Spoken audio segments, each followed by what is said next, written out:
দুইটার সময় তওবা করে লাভ নাই। একটা হচ্ছে মৌতের যন্ত্রণা শুরু হয়ে গেলে, মৃত্যুর যন্ত্রণা শুরু হয়ে গেলে আগে পা থেকে শুরু হয়ে আস্তে আস্তে গলার দিকে আসে।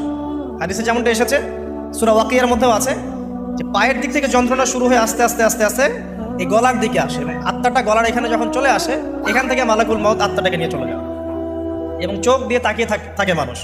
রুহটা চলে গেলে মানুষ চোখ দিয়ে তাকিয়ে থাকে, দেখবেন এই কারণে মৃত ব্যক্তি তাকিয়ে থাকে, চোখ খোলা থাকে।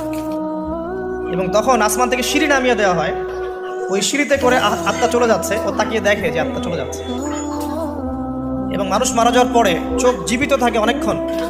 মেডিকেল সায়েন্স যারা পড়েছে তাদেরকে জিজ্ঞাসা করবে, মানুষ ডেড হয়ে গেলেও চোখ দেখবেন আরও কয়েক ঘন্টা, হয়তো আরও নির্দিষ্ট একটা সময় পর্যন্ত চোখটা কিন্তু জীবিত থাকে।